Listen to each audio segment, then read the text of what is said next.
Pemirsa, penjamret yang aksinya viral di media sosial akhirnya ditangkap polisi. Saat ditangkap, pelaku ditembak kakinya karena berusaha melarikan diri.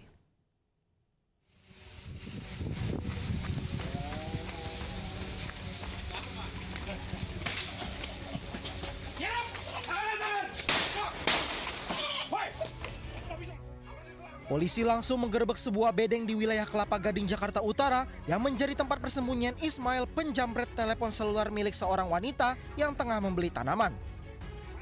Pelaku ditangkap dalam waktu 1 kali 24 jam setelah aksinya viral di media sosial Minggu pekan lalu. Saat penangkapan, polisi beberapa kali melepaskan tembakan peringatan ke udara karena pelaku mencoba lari. Karena peringatan tidak dipatuhi, polisi menembak kaki pelaku.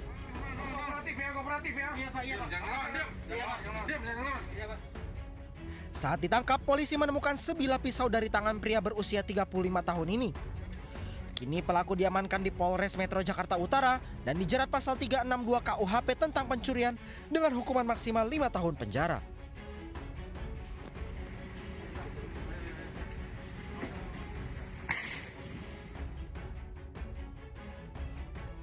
Sebelumnya, rekaman CCTV saat pelaku menjamret telepon genggam seorang wanita yang tengah membeli tanaman viral di media sosial. Kejadian berlangsung di Jalan Danau Sunter Selatan, Tanjung Priuk, Jakarta Utara. Dari Jakarta, Vendra Kurniawan, iNews melaporkan. Polda Metro Jaya merilis penangkapan begal anggota marinir saat bersepeda di depan kantor Kementerian Pertahanan Jakarta Pusat. Dalam rekaman kamera pengawas, pelaku menjamret barang korban hingga jatuh dan terluka.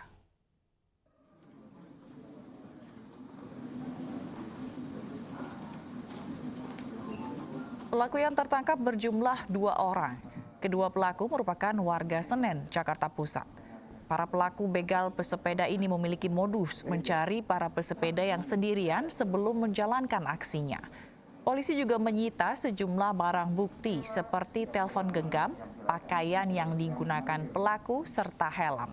Dan dalam sepekan, Polda Metro Jaya juga telah mengamankan 12 tersangka dari 4 kasus begal pesepeda.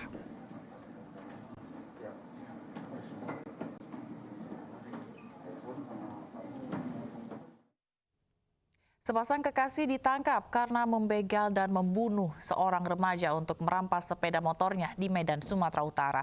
Bersama satu pelaku lainnya, pasangan tersebut menghabisi korbannya dengan cara yang sadis. Korban dijebak oleh pelaku melalui wanita dengan media sosial.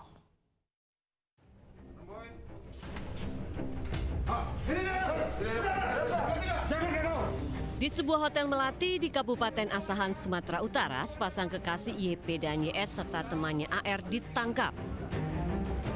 Ketiganya menjadi buronan polisi setelah membegal dan membunuh Reval Fahrudin di kawasan Sunggal, Kabupaten Deli Serdang beberapa hari lalu.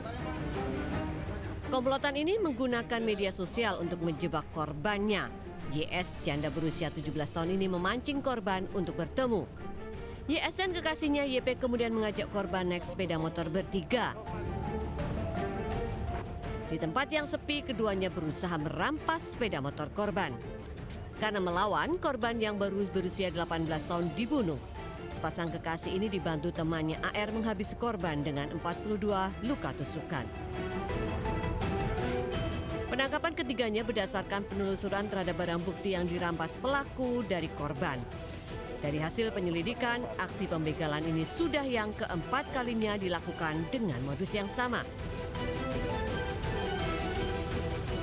Menurut pemeriksaan pengakuan awal mereka sudah 4 TKP. Dengan modus yang sama, Pak? Dengan modus yang sama, cuman menurut pengakuan mereka hanya mengambil motor dan barang dan tidak pernah membunuh.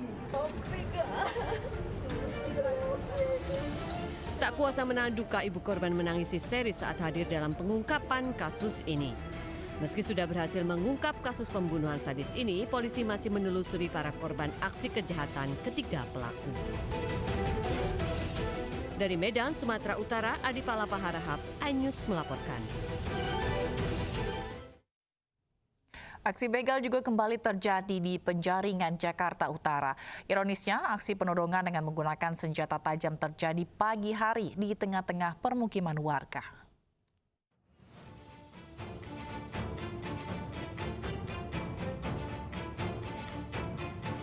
Kamera CCTV merekam aksi pembegalan terhadap salah seorang warga di Jalan Sukarela, Penjaringan, Jakarta Utara yang terjadi pada Kamis kemarin. Pelaku berjumlah 3 orang di atas satu motor. Modus para pelaku berpura-pura menanyakan alamat kepada korbannya yang sedang memainkan telepon genggamnya di pinggir jalan. Salah seorang pelaku mengeluarkan senjata tajam celurit untuk mengancam korban dan merampas handphone korban. Ironisnya, para pelaku berani menjalankan aksinya pada pagi hari di lokasi yang tak lain adalah permukiman padat penduduk. Menurut warga, TKP merupakan lokasi rawan begal dan pencurian kendaraan bermotor. Ada berapa? 3 ya? 3. Nggak kenal, Bang? Kayaknya nggak kenal ya. Nggak kenal kayaknya dari sejarah. Kalau kejadian Di sini mah. Tapi sering motor hilang sih di sini mah. Sering motor ya? Motor hilang. Motor hilang sering. gimana ya? Kalau dari jam 5:30 tuh ya gitu. Korban sudah melaporkan kejadian yang menimpanya ke Mapolsek Penjaringan. Hingga saat ini, polisi masih memburu para pelaku yang sudah diketahui identitasnya ini. Dari Jakarta, Vendra Kurniawan, iNews melaporkan. Pemulangan 155 ABK WNI dan 2 jenazah dari Cina berhasil dilakukan atas kerjasama RI RRT. Proses debarkasi berlangsung dengan pengamanan yang ketat di dermaga LCT Pelabuhan Bitung, Sulawesi Utara.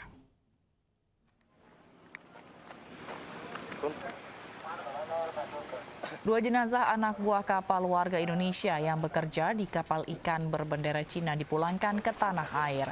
Selain 2 jenazah ABK, 155 ABK warga negara Indonesia juga ikut dipulangkan. Seluruh ABK yang berasal dari 12 kapal ikan Cina berlabuh di Pelabuhan Bitung. Pemindahan menerapkan protokol kesehatan. Setelah rapid test, seluruh ABK dinyatakan non-reaktif. Tetapi mereka tetap dikarantina selama 2 pekan di rumah singgah. Sementara itu, 2 jenazah ABK WNI diotopsi di Rumah Sakit Bayangkara Manado. Pemulangan 157 ABK ini karena masa kontrak kerja dan dampak pandemi COVID-19. Mereka setelah putus kontrak, gitu ya, selesai masa kontrak dan kemudian ini kan masa pandemi COVID. Mereka ada di 12 kapal di berbagai macam lokasi di dunia. Dan seperti kita ketahui bersama, karena pandemi COVID, banyak pelabuhan-pelabuhan laut yang menutup pelabuhannya. Helikopter yang mengangkut organ donor manusia jatuh di landasan helikopter Rumah Sakit Keck Universitas California Selatan, Amerika Serikat. Selengkapnya sesaat lagi, kami akan segera kembali.